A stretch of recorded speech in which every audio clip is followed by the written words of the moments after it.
Bonjour, bienvenue à cette capsule financière où on parle encore des vraies affaires. Aujourd'hui, on va essayer de comprendre pourquoi on mord à l'hameçon si facilement et si souvent.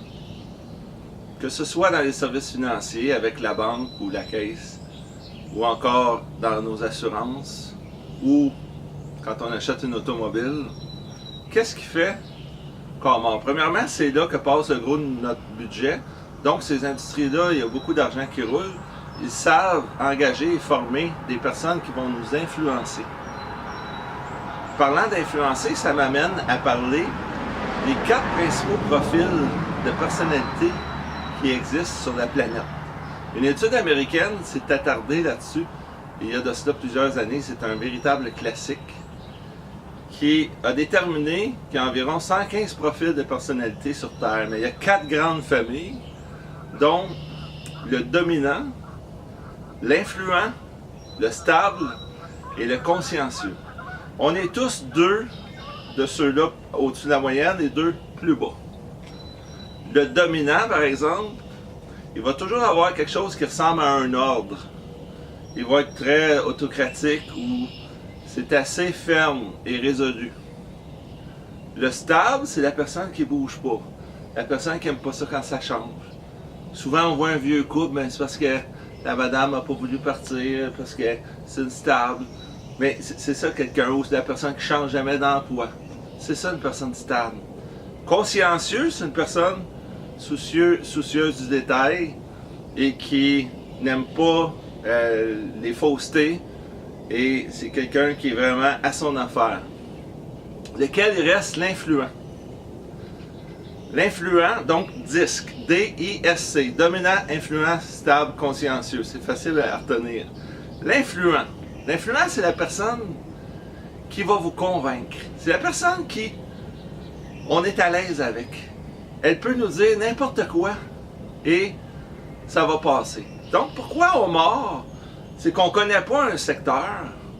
Si on se fait, entre guillemets, bullshiter sur quelque chose qu'on connaît, on va se rendre compte que l'autre dit n'importe quoi.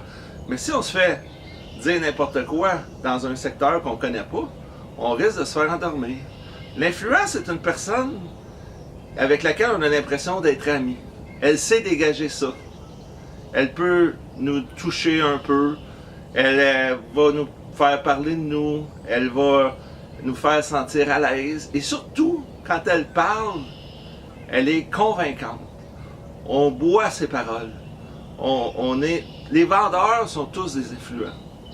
Les politiciens sont des gens influents. C'est normal, on ne peut pas prendre quelqu'un qui est stable et qui n'a rien à dire. Il faut que quelqu'un qui ait de la drive pour se faire convaincre. Mais c'est un piège. Et il faut être conscient que quand on va magasiner ou s'acheter quelque chose, on a une personne influente devant nous. Mais on est convaincu. La personne a toutes les tactiques.